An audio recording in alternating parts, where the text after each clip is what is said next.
நகராட்சி நிர்வாகம் மற்றும் குடிநீர் வழங்கல் துறையில 64,000 கோடி, ஊரக வளர்ச்சி பஞ்சாயத்து ராஜ் துறையில 60,000 கோடி, சுரங்கம் கனிம வளத்துறை யாரு துரைமுருகன் ஐயா ஏற்கனவே மணல் கொள்ளை செம்மண் கொள்ளை பொன்முடி மேல இருக்குது.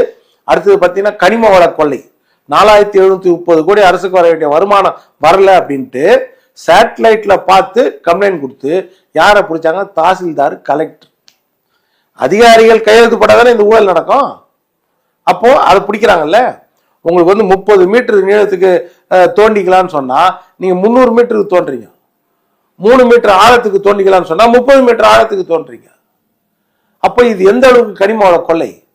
அப்போ மேற்கு தொடர்ச்சி மலை எல்லாமே ஒரு கட்டத்தில் காலி ஆயிரும், நம்மளுக்கு இயற்கை வளங்கள் அழியப்பட்டுவிடும்.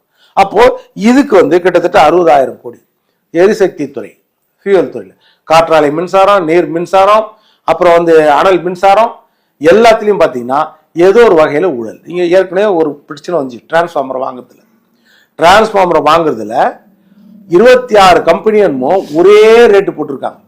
962 ரூபா, 9,962, 9,962, 26 பேரும் ஒரே ரேட் டெண்டர். எங்கன்னா அந்த மாதிரி போட முடியுமா? அப்ப டெண்டர் என்ன செய்யறாங்க? பிரிச்சு கொடுக்குறாங்க.